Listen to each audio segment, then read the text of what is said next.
Assalamualaikum warahmatullahi ta'ala wabarakatuh. Bismillahirrahmanirrahim.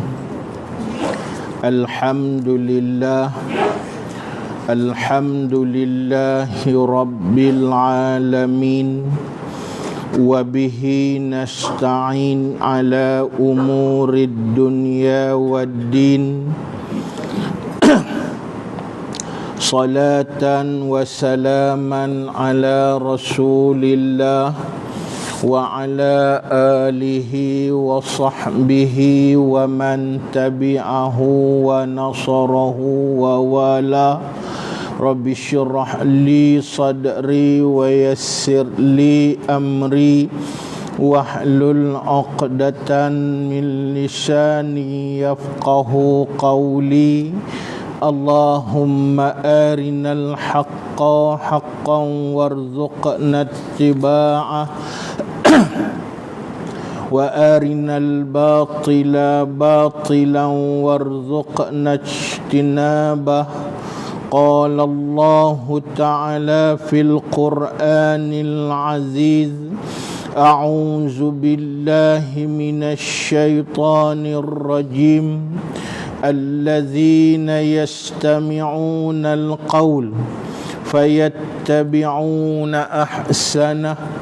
Ulaika alladzina hadahumullah wa ulaika hum ulul albab. Sadaqallahul azim.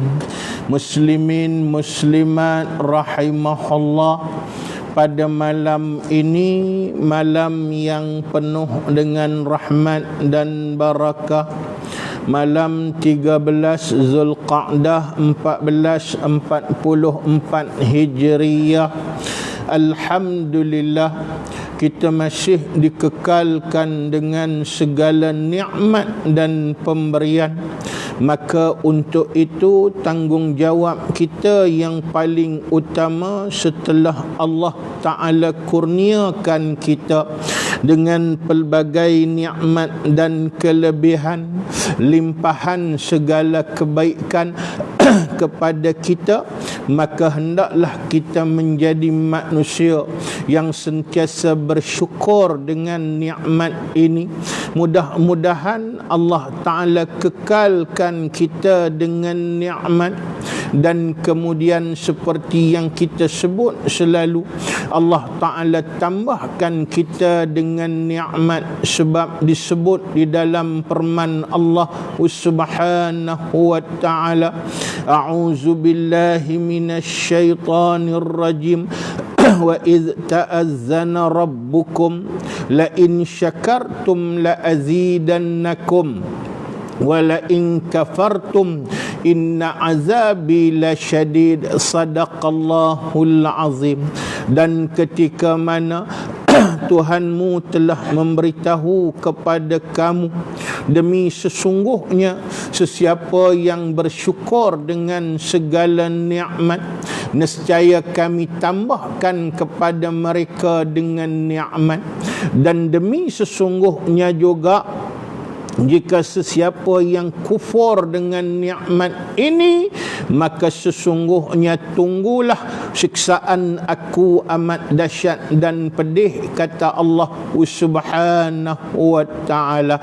InsyaAllah bila Tuhan tambahkan nikmat, maka kita akan jadi manusia yang dapat keredaan Tuhan di dunia dan juga di akhirat. Dan salah satu nikmat terbesar daripada Allah kepada kita, iaitulah Allah Ta'ala bukakan mata hati kita seluas-luasnya, dapat masuk hidayah dan taufik daripada Allah Subhanahu wa ta'ala. Bila hati kita dapat dibukakan, insya-Allah kita tidak akan menjadi manusia yang mempunyai hati yang disebut sebagai qasawatal qulub, iaitulah hati yang dikerahkan oleh Allah. Apabila manusia itu dia ada hati yang sudah dikerahkan oleh Allah, tidak bermanfaat lagi sebarang hidayah dan petunjuk, tidak bermanfaat lagi apa saja gelaran yang dia dapat di atas muka bumi Allah, tidak bermanfaat lagi walaupun dia merupakan orang yang disebut sebagai intelektual dan juga cendekiawan. Kerana bila tertutupnya mata hati, kerahnya mata hati, walaupun dia cendekiawan, walaupun dia orang yang terpelajar, dia tidak akan menjadi orang yang nampak kebenaran di atas muka bumi Allah. Maka dia akan menjadi manusia yang sesat. Sesatnya manusia yang terpelajar lebih dahsyat daripada sesatnya manusia yang bodoh di atas muka bumi Allah Subhanahu wa ta'ala. Jadi sebab itu kita kena jadi manusia yang tidak dihinggapi dengan qasawatal qulub, hati yang kerah. Bagaimana nak lembutkan hati? Tidak lain dan tidak bukan ialah dengan peringatan demi peringatan yang disebut oleh banyak, iaitulah orang-orang yang cerdik pandai, ulama-ulama yang hebat. Mereka kupas maksud hadis Nabi sallallahu alaihi wasallam. Peringatan-peringatan Allah itu dapat, iaitulah melembutkan hati yang kerah sama seperti titisan air, yang dapat iaitulah melengkukkan batu yang pejal dan kerah di atas muka bumi Allah. Macam kita masuk dalam gua, kita tengok batu tu ada air menitih setitik demi setitik. Iaitulah orang panggil apa, stalactite, stalagmite, apa semua itulah. Iaitulah air menitik setitik demi setitik, iaitulah di atas batu yang pejal. Walaupun iaitulah maknanya mungkin bagi kita, mana mungkin air tadi dapat iaitulah memecahkan batu, tetapi kalau menitik beratus-ratus tahun, tuan-tuan, batu yang pejal itu pun dia berlekuk, tuan-tuan muslimin muslimat rahimahullah. Begitulah hati manusia. Sebab itu alhamdulillah kita syukur juga kepada Allah Subhanahu wa ta'ala kerana kita masih diberi peluang dan dihidupkan mata hati, dapat berada dalam majlis ilmu, di mana majlis yang akan menjadikan hati kita tidak kerah di atas muka bumi Allah. Pasal apa sekerap sebut qasawatal qulub?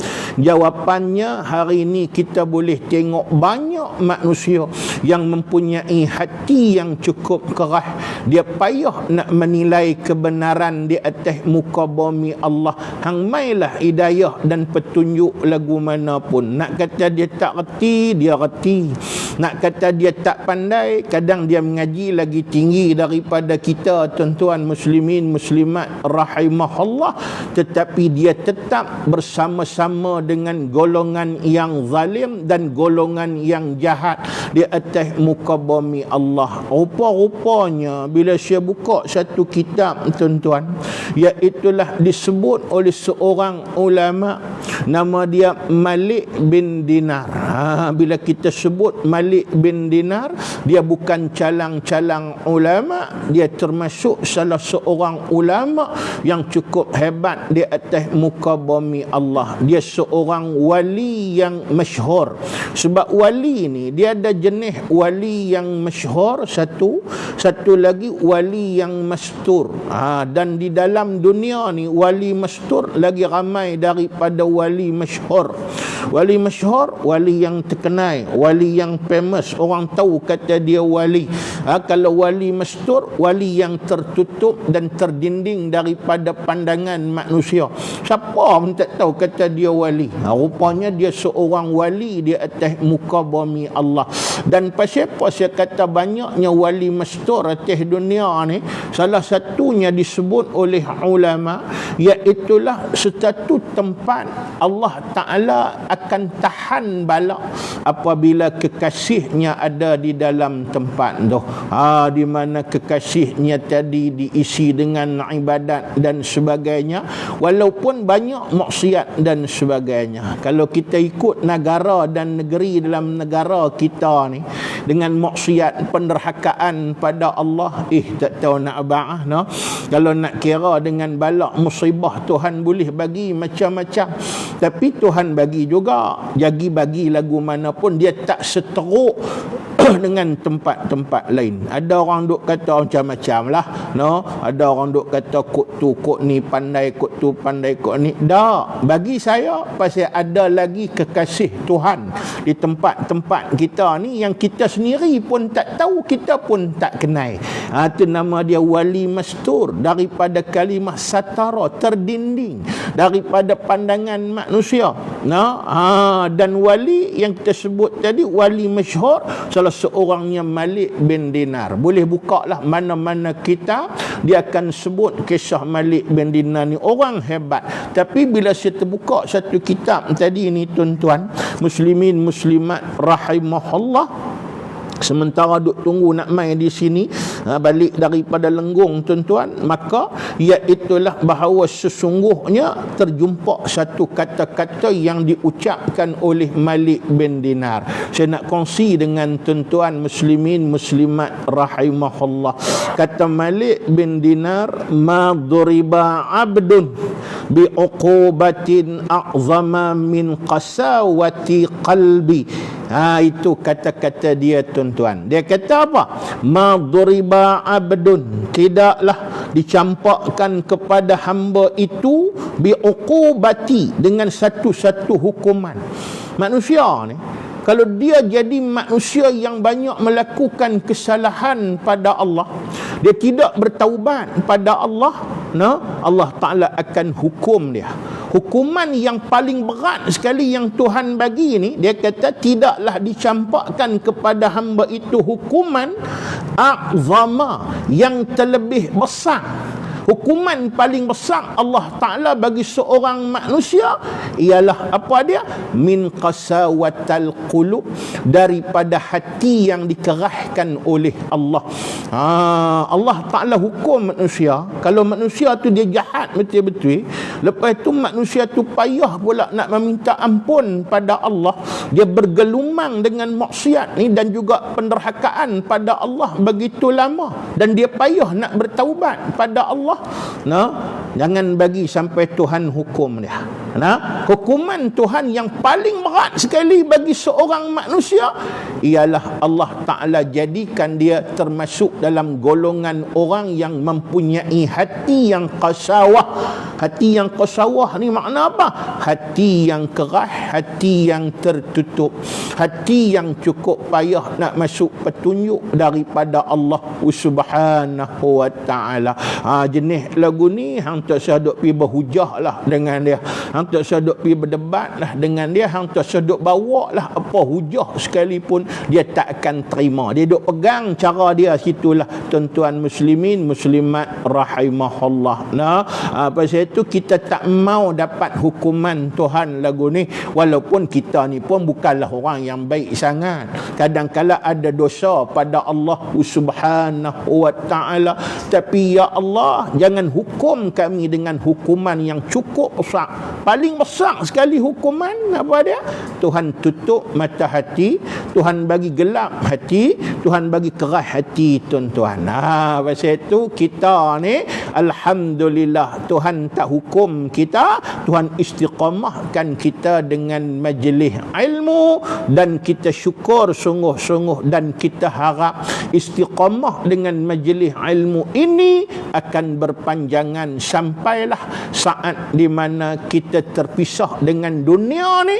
Biarlah kita tetap berada dalam majlis ilmu, insya-Allah kita merupakan orang yang dirahmati dan diridai oleh Allah Subhanahu wa Ta'ala. Wallahu alam. Cukup sedikit muqaddimah, kita sambung balik perbicaraan kitab kita yang kita duk mutalaah begitu lama di tempat ini, dengan kitab yang kedua, tazkirah li zawil afkar fi ma yamurru bil insan minal a'mar, iaitulah satu peringatan, satu tazkirah makna satu peringatan li zawil afkar, bagi orang yang mempunyai pemikiran, fi ma yamurru bil insan, bagi sesuatu yang melibatkan perjalanan, ya bil a'mar, perjalanan hidup manusia. Yang kita duk mengaji ni tentang fasa kehidupan manusia yang terbahagi kepada 5 fasa. Fasa pertama bermula dengan kejadian dia, iaitulah termasuk sekali fasa yang kelima, fasa terakhir, sama ada dia menjadi ashabul jannah, penghuni syurga, ataupun ashabun nar, penghuni neraka. Itu kaedahnya tuan-tuan muslimin muslimat rahimahullah. Dan untuk pengetahuan kita masih membicarakan fasa yang keempat, di mana fasa yang keempat ini bermula daripada dibangkitkan daripada kubur, pada tiupan sangkakala yang disebut sebagai nufqatul ba'si, tiupan untuk membangkitkan, sehinggalah berlakunya iaitulah tapisan demi tapisan, perbicaraan demi perbicaraan, sampailah sekali ditentukan sama ada dia ni ahli syurga ataupun ahli neraka Allah. Baik, kita sambung pada muka surat 19, di mana kita dah sebut dalam kuliah yang lalu bulan lepas, bagaimana bila kita dibangkitkan daripada kubur, semuanya akan berjalan menuju ke padang mahsyar. Dalam perjalanan tu sebenarnya belum cara, tapi Tuhan bagi dah, dia punya orang panggil apa, bunga-bunga ataupun hin dah, nampak dah. Dengan kaedahnya dia tu iaitulah sama ada bakal ahli syurga ataupun bakal ahli neraka. Pasal itu masa bangkit nak jalan pi padang mahsyar tu pun macam-macam jenis dah. Yang tu kita dah hadam dah, kita dah tengok dah dalam kuliah kita yang lalu disebut. Kemudian setelah semua berhimpun di padang mahsyar, mereka tak boleh lari lagi sebab sekelilingnya dikepung oleh malaikat yang muqarrabin, yang dijadikan oleh Allah. Lagipun kalau nak lari pun nak pergi ke mana? Tak ada dah. Bukan dunia dah tuan-tuan, berhimpunlah semua. Dan di situ juga iaitulah orang yang berbahagia, bakal berbahagia, mereka akan iaitulah dinaung dengan naungan daripada Allah. Disebab itu hari berhimpun di padang mahsyar ni dia panggil yaumala zilla illa zilluh, pada hari di mana tidak ada naungan melainkan naungan Allah. Yang kita duk bincang lama dah, yang 7 yang Nabi sebut 7 tu, tapi bukan senang nak jadi 7 tu tuan-tuan. Salah satunya imamun adilun, imam yang adil ataupun pemerintah yang adil. Nampak senang, memanglah masa tak jadi pemerintah lagi senanglah sebut macam-macam habaq yang nu janji yang ni apa semua, dan pegang baru tahu tuan-tuan muslimin muslimat rahimahullah. Ingat senang kan nak jadi pemimpin adil. Dalam dunia ni ada contoh pemimpin adil, ada contoh pemimpin zalim, dan pemimpin zalim lagi banyak daripada pemimpin adil. Habaq kata apa? Bukan senang. Banyak lagi lah kita sebut dulu. Antaranya lagi iaitulah bila dia bersedekah dengan tangan kanan, tangan kiri pun tak tahu apa maksud dia. Maksudnya kitmanus sedekah, menyembunyikan sedekah. Payah kita kadang RM1 pun kalau boleh kelepiak depan orang tuan-tuan muslimin muslimat rahimahullah. Lama kalau orang tak sebut nama dia pun, ini pasal apa aku bagi banyak tak sebut. Tu kadang berlaku tuan-tuan. Bukan senang nak jadi orang yang nak dapat naungan Allah ni. Matahari sejengkai atas kepala. Lepas tu banyaknya iaitulah mereka akan tenggelam dalam peluh mereka. Ada yang sampai iaitulah kaki, ada yang sampai buku lali, ada yang sampai iaitulah macam-macam lah, sampai apuih pun ada tuan-tuan muslimin muslimat rahimahullah. Itulah satu waktu mereka akan menanti-nanti di tempat yang bernama mahsyar ataupun mauqif, tempat perhimpunan. Duk tentu berapa lama? 1000 tahun pula, bukan 1000 tahun dunia, 1000 tahun akhirat. Tu yang bila duk lama di situ pakak rimah sungguh-sungguh pasal tak tahu kepala ekor lagu mana ni, tak bercara ke. Sampai ada yang minta supaya segera, iaitulah maknanya diberi perbicaraan.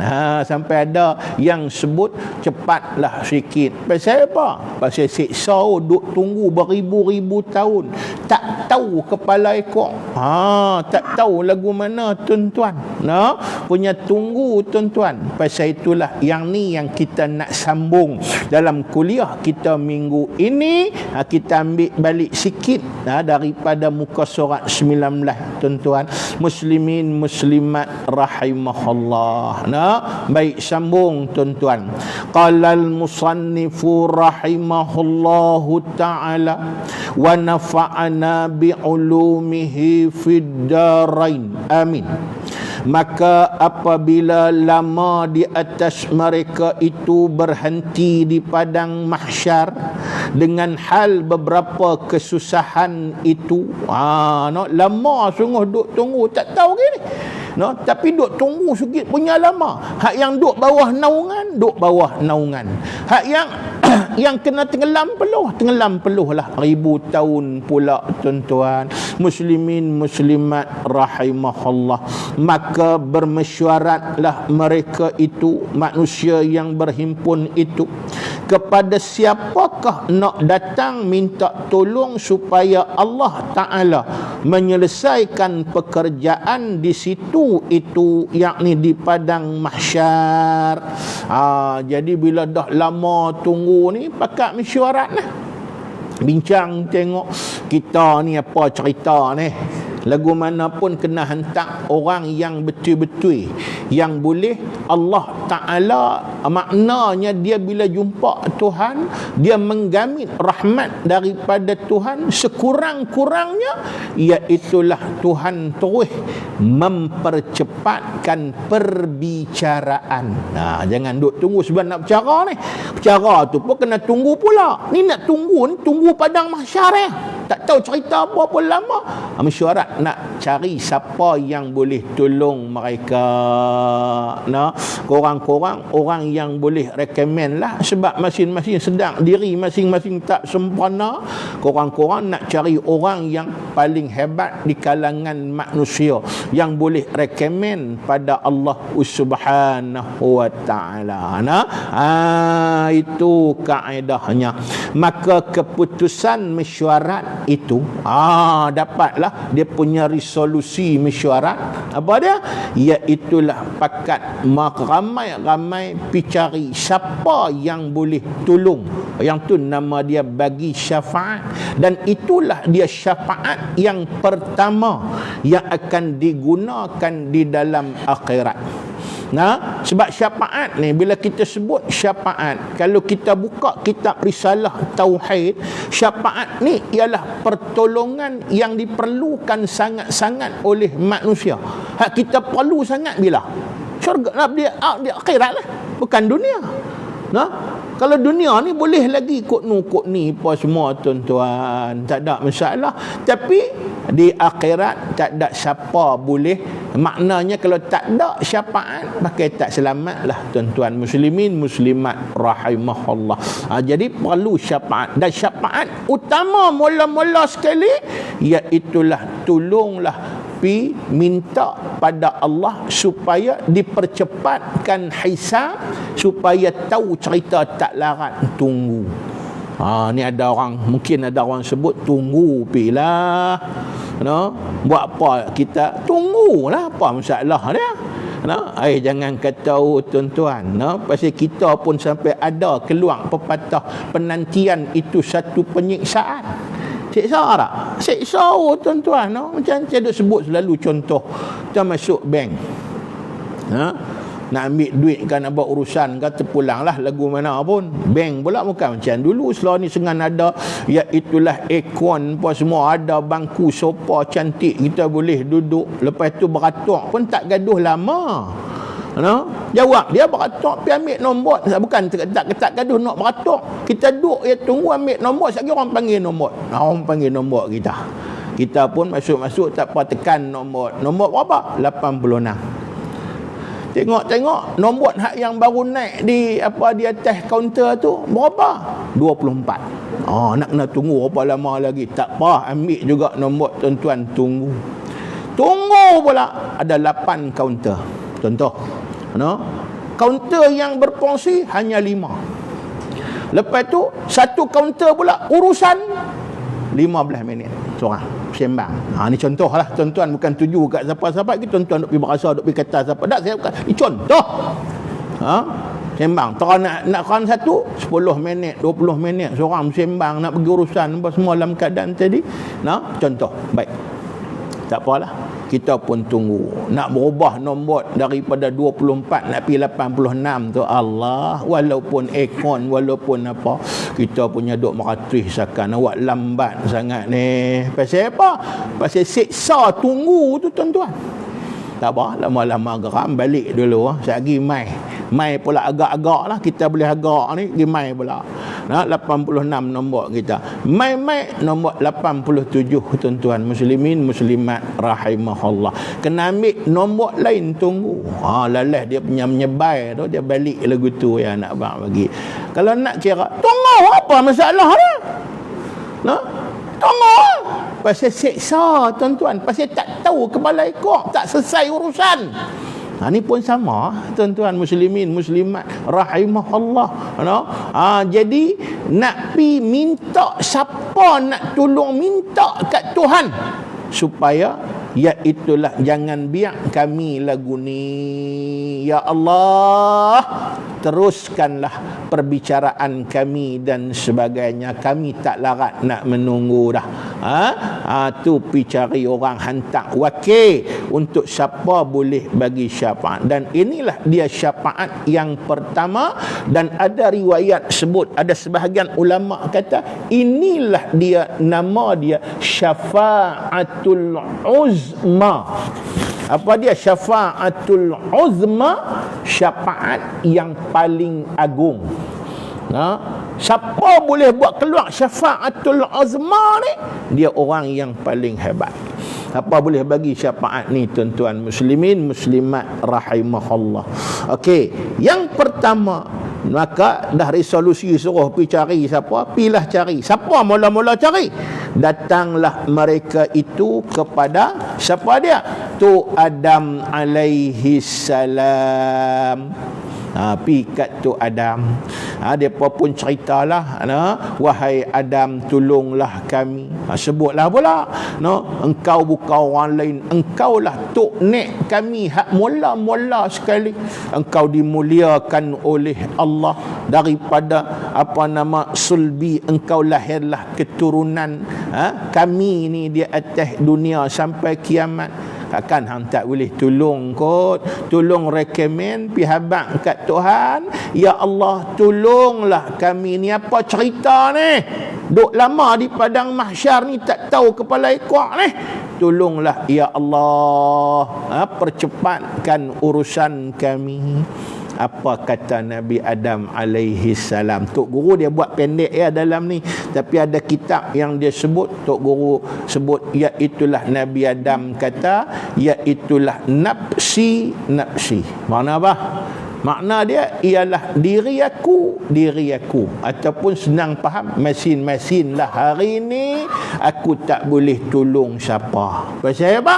Pasal aku ada salah dulu pada Allah Subhanahu wa taala dan aku duk kira hak yang tu pun aku tak boleh nak tolong orang lah. Aku rasa sungguh-sungguh walaupun Tuhan maknanya terima aku dan sebagainya, tapi perasaan bersalah tetap ada pada aku.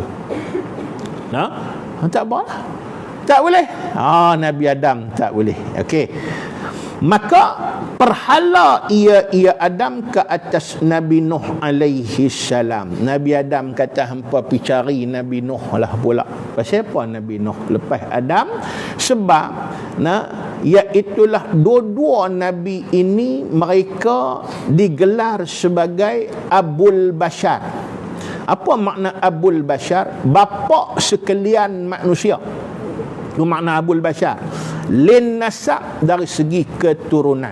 Okey, Abul Bashar yang pertama Nabi Adam. Pasal hang habaklah keturunan apa pun di atas dunia ni, tok nenek dia Adam. Hantar satu habak siapalah kot lah kadang orang buat kajian macam-macam, contoh Darwin ke apa, dia kata semua tu semua karut belakang. Habak kata mula keturunan manusia ialah Adam alaihi salam. Termasuklah kita carilah arkeologi apa pun macam iaitulah di Lenggung dijumpa perak men antara orang yang pertama, iaitulah yang wujud di atas dunia ni, umur 45 tahun dia mati tuan-tuan. Tulang belulang dia jumpa mengikut kajian lah dan sebagainya. Lagu mana pun kita nak habaq manusia pertama siapa dia?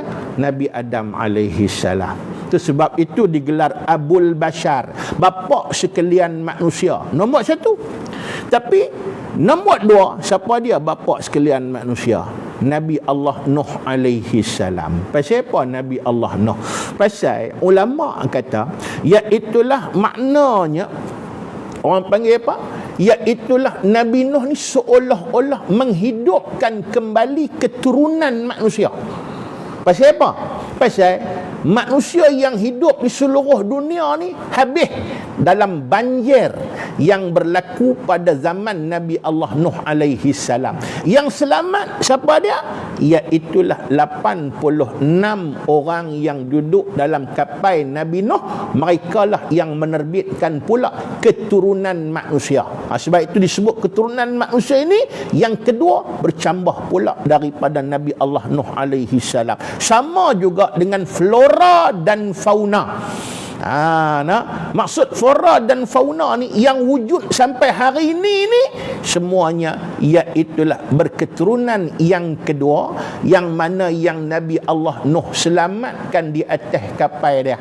Semua sepasang menatang. Sebab Nabi Nuh ni tu yang dia bina, orang panggil apa, kapal Allah Ta'ala perintah bina bahtera tu pula atas gunung. Orang tak kata gila ke tuan-tuan muslimin muslimat rahimahullah. Pasal lepas tu dah bina atas gunung pula, yang orang tak percaya, puak-puak dia memang tak percaya apa semua. Lepas tu pula dia himpun pula menatang suruh masuk dalam kapal apa semua lagilah. Itu yang kaedah dia dalam keadaan tadi. Jadi iaitulah semua flora dan fauna ni keturunan dia daripada kapal Nabi Allah Nuh lah pula. Pasal semua kehidupan di atas dunia ni musnah ketika banjir. Sebab banjir yang berlaku di zaman Nabi Allah Nuh ni banjir yang cukup besar. Pasal langit buat turun air, bumi buat keluar air. Bukan kita serap air, bumi buat keluar air, bertembung tu. Tu yang banjir cukup besar. Dan iaitulah bukan tenggelam kampung Gamurah saja, kampung Nabi Allah Nuh tu, tapi seluruh dunia. Pasal apa? Pasal Allah Ta'ala perkenankan doa Nabi Nuh. Nabi Nuh kata, wahai Tuhan, jangan jadikan turunkan balak kepada mereka, jangan jadikan orang kafir ni boleh selamat walaupun seinci pun di atas dunia ni. Boleh buka surah Nuh tuan-tuan muslimin muslimat rahimahullah. Jadi bila dah tak boleh selamat atas dunia ni, maksudnya apa? Tenggelam semua. Hak selamat semua yang ada atas kapal Nabi Nuh tu. Sebab itu Nabi Nuh dia mendapat gelaran yang kedua. Apa dia? Gelaran Abul Bashar yang kedua. Jadi dia pun pilih, wahai Nuh, engkau dapat sekian, engkau dimuliakan oleh Allah, engkau juga termasuk Rasul Ulul Azmi, apa semualah cerita apa semua. Nabi Nuh kata, tak boleh, aku rasa bersalah lama dah, minta doa untuk turun balak pada seluruh dunia. Aku rasa dia punya kesalahan tu, aku tak boleh tolong. Nafsi hampa pilah. Nah, dan pi tu kat siapa? Dia habaq siapa? Perhala ia Nuh ke atas Nabi Ibrahim alaihi salam. Pasal apa dia tuju kepada Nabi Ibrahim pula? Sebab Nabi Ibrahim pun gelarannya juga Abul Bashar. Nah, jadi 3 orang dapat gelaran Abul Bashar. Bapa sekalian manusia, Nabi Adam, Nabi Nuh dan Nabi Ibrahim. Tapi beza dia, Nabi Adam dan Nabi Nuh iaitulah lin nasab, bapa sekalian manusia dari segi keturunan. Tapi Nabi Ibrahim ni Abul Bashar li syariah, dari segi hukum hakam. Karena banyaknya hukum hakam hak kita laksana Nabi Muhammad ni, iaitulah daripada syariat Nabi Ibrahim alaihi salam. Tambah-tambah ibadah haji tu yang kita duk buat, ibadah haji apa semua tu, maknanya bermula daripada syariat di zaman Adam alaihi salam. Sejarah dia mula daripada itulah. Macam iaitulah sa'i, pi bukit Safa, mai bukit Marwah, bukit Safa, bukit Marwah, bukit Safa. Kisah yang berlaku kepada Hajar masa dia cari ayat apa semua, tuan-tuan muslimin muslimat yang dirahmati oleh Allah, atau apa semua syariat Nabi Ibrahim. Sampai bersunat itu sendiri pun iaitulah maknanya sunnah awalnya ialah Nabi Ibrahim alaihi salam. Pasal itu dihalakan kepada Nabi Ibrahim.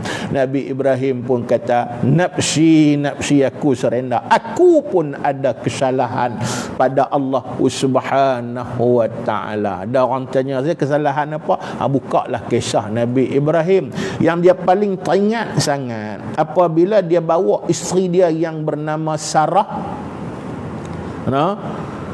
nak lalu satu negeri itu, iaitulah maknanya raja dia zalim. Dia punya immigration dia, siapa lalu tengok anak dara ke siapa segak sikit, suruh bawa pergi kat raja. Tuan-tuan muslimin, tangkap bawa pergi kat raja. Jadi Nabi Ibrahim nak selamat dan sebagainya, dia buh dalam satu tong. Ni satu riwayat sebut. Kemudian sampai kat immigration, dia bila tanya ni apa dalam tong, dia pun habaq benda lain. Kawan tu kata, ada perempuan tak simpan dalam ni? Tak ada. Mana nak boleh pembuh perempuan dalam tong dan sebagainya dalam keadaan tadi.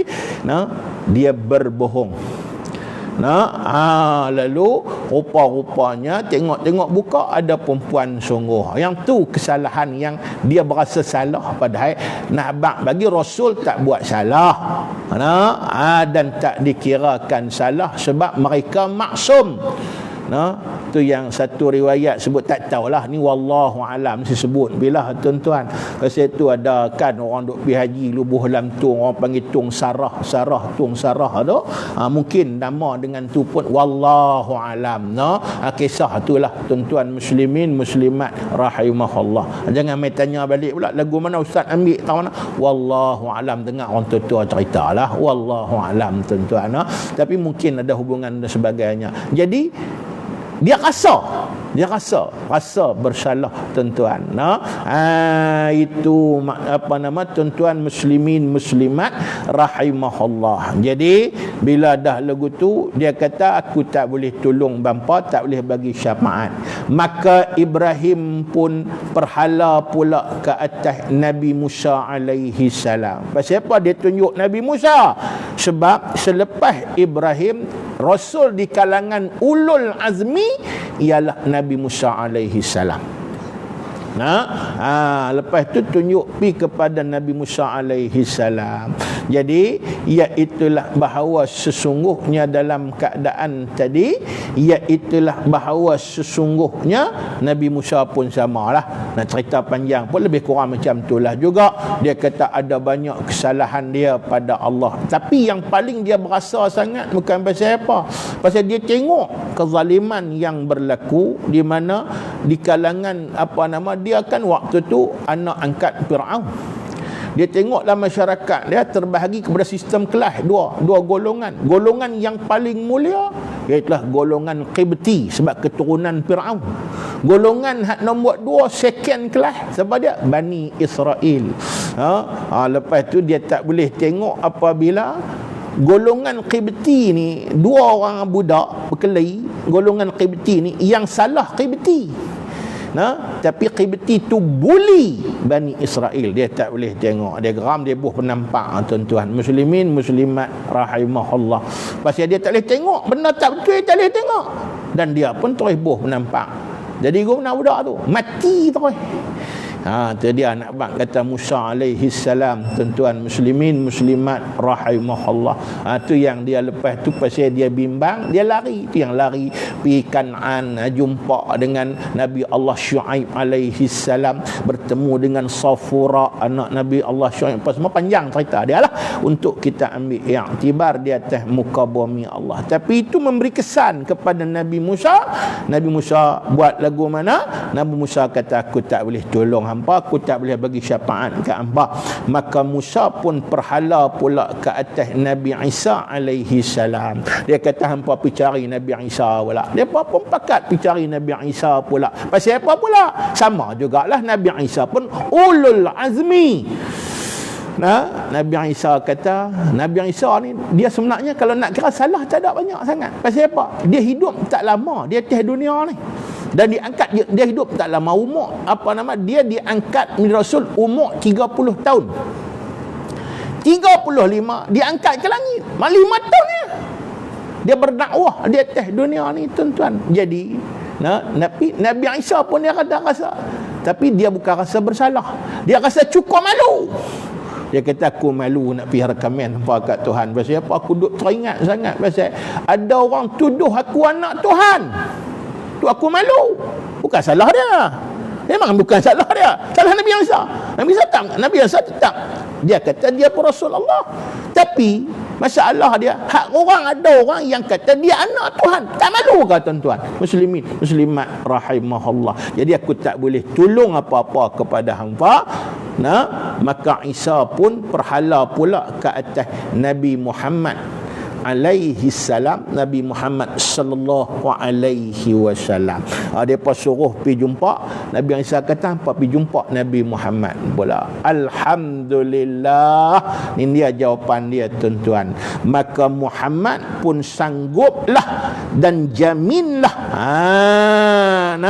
Iaitulah Nabi Muhammad kata tak apa, ana syafi'un, aku boleh bagi syafaat kepada hampa. Tak apa, aku tolong. Inilah syafaat yang sebahagian ulama kata inilah dia syafaatul uzma, syafaat yang paling agung yang diboleh diberi oleh Nabi Muhammad sallallahu alaihi wasallam. Banyak lagi syafaat Nabi ni, tapi antara yang utama mula ni semua syafaatnya Nabi rekomen tu, bukan rekomen umat Muhammad saja. Nabi rekomen tu umat daripada zaman Adam sampai kiamat. Setelah semua rasul kita sebut tadi, mereka kata nafsi kami tak boleh bagi syafaat. Nabi Muhammad boleh. Ni Nahabak kata agung dan hebatnya Nabi Muhammad sallallahu alaihi wasallam. Tak apa. Ana syafi', akulah yang akan boleh bagi syafaat, akulah yang boleh bagi syafaat. Dan pergilah ia Nabi Muhammad kepada satu tempat yang ia bermunajat padanya, tempat dengan Allah Ta'ala, maka meminta izin daripada Tuhan, kemudian sujudlah ia Muhammad bagi Tuhan, baginya, bagi Allah Ta'ala, dan memuji ia Muhammad akan Allah Ta'ala, kemudian disuruh akan dia Muhammad dengan angkat kepalanya. Dia sujud pada Allah, lalu Allah Ta'ala kata, angkat kepalamu dan dibenar akan syafaat dan menolonglah apa sekehendaknya. Maka Nabi Muhammad menolong pada menyelesaikan hukum di atas mereka itu. Inilah yang dinamakan dia sebagai syafa'atul kubra, penolong yang besar. Tok Guru nama syafa'atul kubra, tapi majoriti ulama dia inilah dia syafa'atul uzma. Ada perbahasan lah, uzma, kubra, apa semua ni ada perbahasan. Ada sebahagian ulama kata, kalau kita ambil syafaat Nabi ni uzma, tapi dia ada syafaat dia banyak. Ini syafaat yang utama daripada hak utama ni. Pasal hak lain ni kadang macam contoh, macam ada syafaat juga, syafaat Nabi, iaitulah syafaat di kalangan umat dia yang ada iman dalam hati tapi berdosa pada Allah. Masuk neraka dulu. Lepas tu, lepas habis selesai dia punya, orang panggil apa, dibalas semua saya, dia akan masuk balik syurga. Itu juga syafaat, sebahagian daripada syafaat uzma tadi. Tapi syafaat tu untuk umat Muhammad saja. Yang ni hak yang syafaat kubra. Ada ulama kata kubra, ada ulama kata uzma, tapi uzma yang paling besar sekali hak yang ni lah. Pasal apa? Syafaat ni untuk semua walaupun bukan umat Muhammad. Maknanya dia Nabi tolong recommend untuk bercara bagi cepat dan sebagainya. Lepas tu barulah bermulanya perbicaraan. Itu kaedahnya. Jadi dia punya kesimpulan yang kita mengaji malam ni, tuan-tuan, satu, iaitulah bahawa sesungguhnya kita berbicara tentang kehebatan Nabi. Satu, Muhammad sallallahu alaihi wasallam lebih daripada rasul-rasul yang lain. Maknanya kita kena rasa bertuah sebab kita menjadi umat Muhammad sallallahu alaihi wasallam. Satu. Antaranya lagi iaitulah takutilah hukuman Allah. Apa dia? Ini bukan kita nak abang Nabi berdosa apa dak, tapi salah satu hukuman Allah kepada umat manusia yang paling dahsyat sekali iaitulah akan dihinggapi perasaan bersalah, dihantui perasaan bersalah. Pasal itu kalau tak mau dihantui perasaan bersalah, cuba elak daripada buat salah. Kadang kita ni, contohlah, mungkin kita berasa tak apa, kadang kita makan hak orang pun tak apa. Kadang contoh kita tak berasa ni, macam kita ada tanah, ada sempadan. Nabi kata kalau hak sempadan tu, tuan-tuan, batu sempadan tadi, kita kena jaga-jaga hak yang garisan batu sempadan tadi. Sebab kalau kita termakan sikit ya hak orang pun, kita akan digalang dengan tanah dalam kubur, tuan-tuan muslimin muslimat rahimah, sebab Mekah orang. Tapi kadang dia tak kira, dia tak kira, tuan-tuan, batu dia boleh pergi ubah pula gelap, ubah pula gelap, lebih ubah pula bagi orang tak tahu, genjak pula dan sebagainya. Jaga, tuan-tuan. Mungkin masa buat tu tak apa semua, tapi selalunya dihantui perasaan bersalah ni masa bila nak mati. Masa tu dia boleh tahulah. Masa tu kalau nak kira, tuan-tuan, dihinggapi perasaan bersalah ni satu benda yang disebut sebagai siksaan daripada Allah. Tambah kita buat, kalau kita buat nanya orang lagi lah. Contohlah kita buat nanya orang, masa tu kita nak mati, contohnya kita teringat kita buat kat orang, tuan-tuan. Lepas tu kita nak pergi minta maaf kat orang tadi. Dan nak pergi minta maaf kat orang, kesalahan dengan orang, kena cerita. Gamak nak pergi cerita, tuan-tuan muslimin muslimat rahimahullah. Tentu tak gamak ya.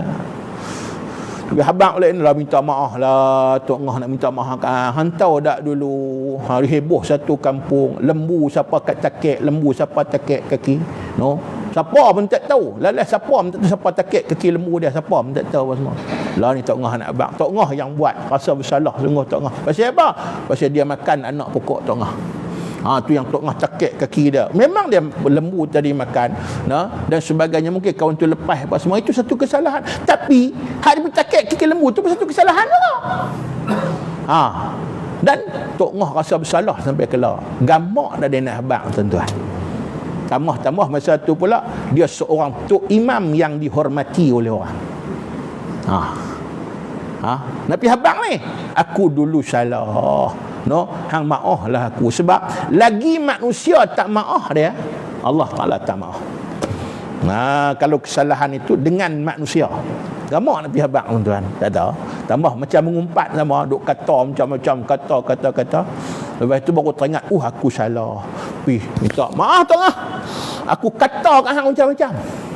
Tok Ngah kata, aku boleh maaf hang, tapi yang habang lu hang kata apa kat aku? Gamak nak habang tuan-tuan. Muslimin, muslimat rahimahullah. Kalau habang pun tak habang semua. Habang tu aku kata sikit-sikit biasa habang tu. Baru aku boleh maaf. Nak habang ni tuan-tuan. Muslimin, muslimat rahimahullah. Itu kaedah. Sebab itu kesalahan dengan Allah Ta'ala mudah. Kesalahan dengan manusia habis. Sebab itu kesalahan manusia yang paling besar sekali kalau dia pimpin manusia. Contoh, dia jadi pemimpin pada negara 32 juta penduduk Malaysia, dia nak kena minta maaf tuan-tuan. Contohlah. Fikir tengok tuan-tuan. Baik itu kadang-kala ada orang sebut jadi pemimpin ni satu keistimewaan, privilege. Tak, satu tanggungjawab yang paling besar. Pasal itu kalau kita tengok golongan-golongan orang yang hebat dulu, mereka bila dapat bukan seronok tapi menangis sungguh-sungguh. Umar Abdul Aziz tu, dia bila dia diisytihar, dia serah balik kepada rakyat. Dia kata pasal sebelum tu polisi dia diganti oleh pewaris. Sulaiman Abdul Malik, anak dia kecil, sebelum dia mati dia waris kepada sepupu dia Umar Abdul Aziz. Pasal dinasti Umayyah tu. Kalau anak mai kat dia, Sulaiman Abdul Malik tu anak dia kecil je. Dia bagi kat dia wariskan kepada sepupu dia. Umar bin Abdul Aziz. Memang patutlah pun dapat pun. Bila Umar Abdul Aziz dapat, dia nak ubah sistem tu. Dia bagi balik cara-cara Nabi, cara sahabat, iaitulah al-khilafatu milku lil muslimin yuwalluna ma yasha'un. Pemerintahan itu hak milik Islam, umat Islam. Depa boleh lantik siapa yang makan nak lantik. Dia serah balik pula. Lepas tu dia kata, okey, kamu nak lantik siapa? Kita buat pengundian pada hari ini. Orang nak lantik siapa? Pasal orang tengok dia yang paling warna, paling bagus apa semua. Semua angkat tangan, kami berbaiat Umar Abdul Aziz lah akan jadi khalifah kami. Terpaksa terima jugalah. Mula seronok tak kira, mula sedap tak kira lah. Walaupun dibagi, walaupun mula tak seronok pasal dapat, tapi dia fikir-fikir, dia ubah cara tu, bagi semua orang lantik. Siapa nanti, siapa ikut suka. Nak calon siapa. Orang calon dia pula. Lagilah susah hati dia tuan-tuan. Dapat jawatan tadi. Seronok dia menangis sungguh-sungguh. Dia duduk di atas tanah. Dia ambil pasiak buah teh kepala. Kalau Arab ni pasiak buah teh kepala makna apa? Satu balak yang paling besar.